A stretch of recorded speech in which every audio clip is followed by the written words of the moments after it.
Chemalon Fondo wakati mwingine amekuwa na hizo na haya makosa madogo ambayo amekuwa akigharimu timu. Yaani kuna wakati hata ukikaa ukitizama mchezo na mashabiki wa Simba, ukirejeshwa mpira nyuma kwake mtu anashika kichwa.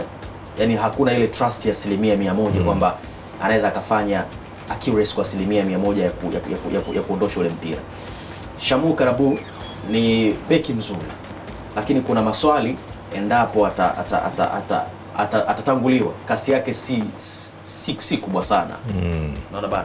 Lakini ana timing nzuri sana. Mchezaji ambaye ana timing nzuri na wamekuwa na partnership nzuri sana na Brazaka Hamza katika siku za hivi karibuni.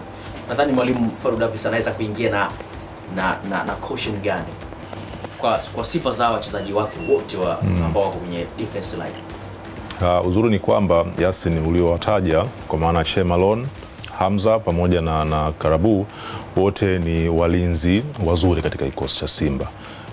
Ingawa hakuna combination ambayo tunaweza tukaiona kati ya Karabu ama Chemalon, tofauti na combination ambayo tumeiona kati ya Karabu ama Hamza pamoja na Chemalon, lakini kimsingi walinzi hao ni walinzi bora ambao Simba wanaweza kuwategemea katika mchezo huu ambao wataanza ugenini, na tunatambua kwamba mpaka sasa hivi bado ile sheria bao la ugenini halijafutwa katika michuano ya Afrika. Kwa maana gani? Basi kuna uwezekano mkubwa kabisa wa safu ya mashambulizi ya Berkane ikawa na mashambulizi mengi na hatari katika safu ya ulinzi ya Simba. Na sawa tuende mapumziko mafupi. Tukirudi tutakuwa na hilo la mashambulizi mengi ya RS Berkane kuelekea kwenye lango la Simba na defense line ya Simba.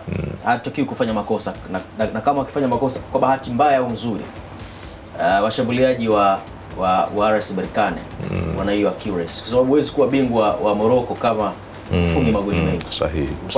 Kwa hivyo